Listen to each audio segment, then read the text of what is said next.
BJP के fire brand नेता और केंद्रीय मंत्री गिरिराज सिंह इन दिनों बिहार में हिंदू स्वाभिमान यात्रा कर रहे हैं। अगर उनकी बात माने तो उनका मकसद इसके जरिए हिंदुओं को एकजुट करना है।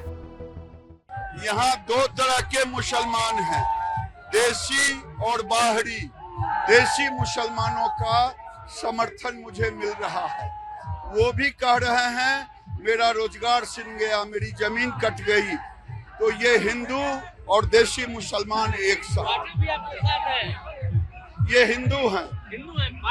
बाकी लोगों को क्या मैसेज देंगे गिरिराज सिंह जी? जो हिंदू है एक बार इकट्ठे हो जाओ, संगठित हिंदू, सुरक्षित हिंदू। बटोगे तो कटोगे। इस यात्रा के दौरान केंद्रीय मंत्री गिरिराज सिंह ने एक ऐसा बयान दे दिया है जिसे लेकर राजनीतिक घमासान शुरू हो चुका है। यहाँ तक इस यात्रा का राष्ट्रीय जनता दल ने विरोध भी किया है। तो वही अयोध्या के तमाम संतों ने गिरिराज सिंह के इस बयान का समर्थन किया है।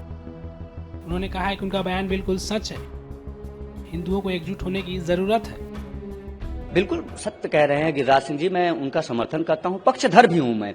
बावजूद इसके कि अब हिंदू समाज को संवरना और सुधरना पड़ेगा। किस प्रकार से आज हिंदू आस्था पर निरंतर चोट किए जा रहे हैं। लगातार कभी दुर्गा उत्सव पर, कभी रामोत्सव पर, कभी कृष्ण जन्मोत्सव पर, दीपोत्सव में, होली में, रक्षाबंधन में, गरबा में अनेक प्रकार के जिहाद के माध्यम से, भाथूक जिहाद हो, मूत्र जिहाद हो, शौचालय जिहाद हो, जिस प्रकार से कभी धार्मिक भावनाओं को आहत किया जाता है, कभी राष्ट्रीय भावनाओं को आहत किया जाता है, कभी राष्ट्रीय संपत्ति को नुकसान पहुंचाया जाता है। पूरी तरीके से भारत में आतंकवादी आगोश में ले लेना चाहते हैं। भारत में कुछ मजहबी सोच के व्यक्ति, मजहबी कट्टरपंथी। आज हिंदू समाज को यह विवेचना करने की आवश्यकता है कि क्या बहराइच में सिर्फ गोपाल मिश्रा महाराज गया? क्या जब एक किसी व्यक्ति विशेष के घर में यह घटना घटित होगी तभी आप समझेंगे कि हाँ, यह हमारे ऊपर है। समय आ चुका है, हिंदुओं को सब प्रकार से संगठित होना चाहिए। और बार बार मैं बोल रहा हूँ, संविधान में कुछ ऐसी धाराएं जो हिंदुओं के विरोध में है, उसे भी जाना आवश्यक है। बिल्कुल सही कहा है, सत्य कहा है।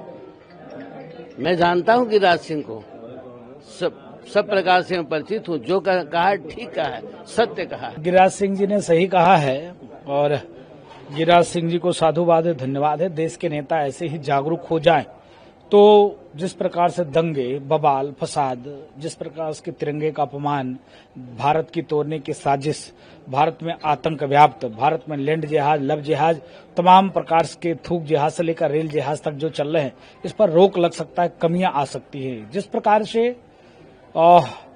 हिंदू संगठित नहीं होगा, हिंदू जागरूक नहीं होगा तो देश के लिए खतरा उत्पन्न हो सकता है। इसके लिए आप प्रत्यक्ष उदाहरण दे सकते हो। धर्म के आधार पर देश की बंटवारा एक बार हो चुकी है। दोबारा आप देखो बांग्लादेश की स्थिति क्या है। बांग्लादेश में धर्म के आधार पर मारा जा रहा है, काटा जा रहा है, भगाया जा रहा है। इसके नाते गिरिराज सिंह जी ने सही कहा कि हिंदुओं को जागरूक होने की जरूरत है, हिंदुओं में एकता आने की जरूरत है। हिंदू जब तक सजग, सतर्क और जागरूक नहीं होगा तब तक हम इस चीज से छुटकारा नहीं पा सकते।